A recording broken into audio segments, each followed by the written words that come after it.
La Bible ne mentionne pas la masturbation, ni l'autosatisfaction, ni le sexe en solo comme on l'appelle parfois. Dans son silence sur le sujet, la Bible ne précise pas si la masturbation est un péché ou non. Certaines personnes considèrent que la masturbation est un acte de luxure et qu'elle est toujours mauvaise.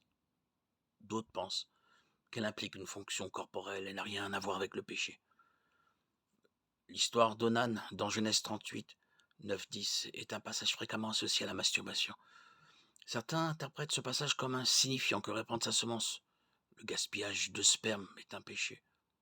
Cependant, ce n'est pas ce que dit le passage. Dieu a condamné Onan, non pas pour avoir répandu sa semence, mais parce qu'Onan était rebelle. Onan refusait d'accomplir son devoir de fournir un héritier à son frère décédé.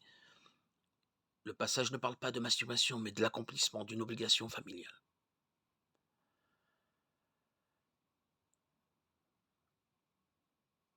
Un deuxième passage parfois utilisé comme preuve que la masturbation est un péché est Matthieu chapitre 5, versets 27 à 30.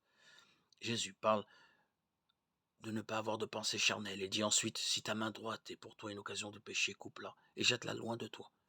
Bien qu'il existe souvent un lien entre les pensées charnelles et la masturbation, il est peu probable que Jésus fasse allusion au péché spécifique de la masturbation dans ce passage.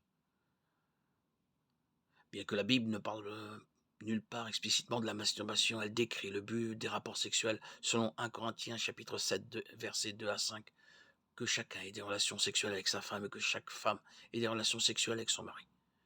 Que le mari s'acquitte de ses devoirs conjugaux envers sa femme et que la femme s'acquitte de ses devoirs conjugaux envers son mari. La femme n'a pas autorité sur son propre corps, mais le soumet à son mari. De même, le mari n'a pas autorité sur son propre corps, mais le soumet à sa femme. Ne vous privez pas l'un de l'autre, si ce n'est d'un commun accord et pour un temps, afin de vous consacrer à la prière. Puis retournez ensemble de peur que Satan ne vous tente par votre manque de maîtrise de soi.